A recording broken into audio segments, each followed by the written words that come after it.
One of my hobbies is watching true crime. And I noticed that the comments that people make on YouTube, they don't like to use the word human. They always use monster or some other word to get away from the truth. The fact is, they are human, these people. And one of the reasons why they're so difficult to find is because they blend in so well with the rest of us. And people will always be surprised when they're found to be guilty of these horrendous crimes. The worst being, of course, the serial killer who enjoys torturing, not just killing. And I was thinking, how different is a serial killer from a normal, everyday person such as yourself? Is there a real difference? These thoughts have not just come to me recently, of course. They've been with me for many years. And I came to the decision that serial killers simply aren't prejudiced, whereas everyone else is. Everyone else is saying that you can kill and abuse anyone you want as long as they're not humans.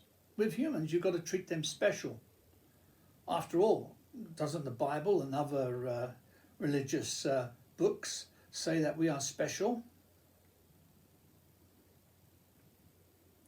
The serial killer, of course, he sees humans and all other life forms on the same level, there for his pleasure, for his fun. And I noticed quite a few serial killers did say that they don't like to kill. It's just an urge that they can't resist. Okay, there are other serial killers who don't feel guilty at all and kill and enjoy it without any guilt whatsoever afterwards. But they all suffer from the same thing, which is an urge to kill. And they get a pleasure from it, an enjoyment from it. Notice the word I say, enjoy. Because if you think about it, when you talk to people who eat meat, corpses basically, they say they enjoy eating meat, and there's no way they can give up their Sunday lunch. I used to work for a pizza place, and I was a waiter for a short time. And I used to say, when I used to take the order, I used to say, "Are you sure you want to eat that? Because there is meat on that pizza." And then I explained the suffering of the animals. And I never forget one girl. There was all office people at that time of the day, and very nice girl. She said, "Oh, but I like to eat meat so much, I can't say no." So really, we're talking about people who can't say no to their feelings. Their feelings is leading them by the nose to in her case, to allow such horrors where a baby, such as a lamb, is being butchered just so she can sit there at lunchtime eating the corpse. And then the serial killer, on the other hand, is doing the same. He's stabbing an innocent young girl to death, maybe a child even. A child, by the way, I'm using the correct term here. A child is prepubescent, probably around the age of 12 or 13. Mind you, some of these 13-year-olds, they're now pubescent, so they're not children anymore. So anyway, they say the same thing. They say, "But I enjoy it." They even caught two, I think it was 14 or 15-year-olds in America, two boys. They deliberately, I think it was, they put these Halloween masks on, and they deliberately got into the house which a girl was babysitting and stabbed her to death, just for fun. And the mask was to frighten her as well. And they put all this down on a tape recorder. They taped it. Well, you know, phones today, you can tape anything with a phone, can't you? You don't need a tape recorder, come to think of it. But they taped it all. And in court, of course, they were saying, "Oh, we didn't know it was going to happen like that. It just happened."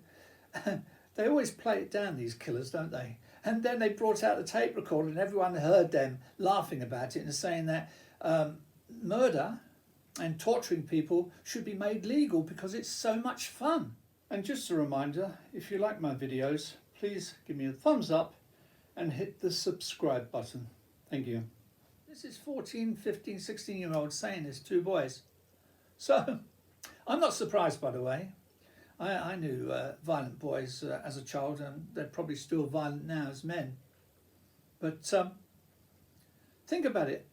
Are you any different to the serial killer, apart from being prejudiced and saying you can't touch humans? You see, I live my life. I'm 70 now, and I don't look too bad being a vegetarian since the age of 27. And I live my life with the world, not against it.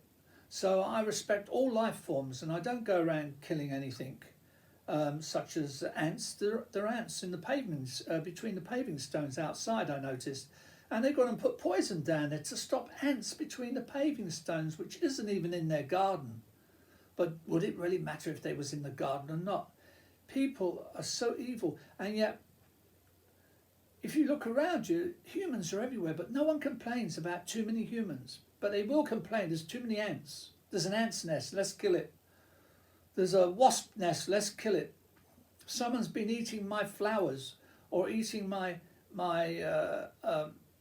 leaves. Let's get the poisons out. Let's put the poison down the toilet pan to kill all the germs. It's kill, kill, kill with you lot. You've got to stop it. You're destroying the world. And as I said, look, the fact is, do you really expect not to have serial killers and such people about in our world, when our world, our society, so-called civilized society, its foundation is in the blood of vivisection, factory farming and slaughterhouses? So don't be surprised when you get all these children in school being killed by other children just for fun, just because they want to be a serial killer. Don't be surprised. I'm not. You're only surprised because you're being unrealistic. You're not accepting the facts. So let's get rid of all the slaughterhouses and realise that all life is important. Once you can do that, all life is important, and treat all life with respect, you'll find all our problems will go overnight. There'll be no more problems, really. Trust me on this one.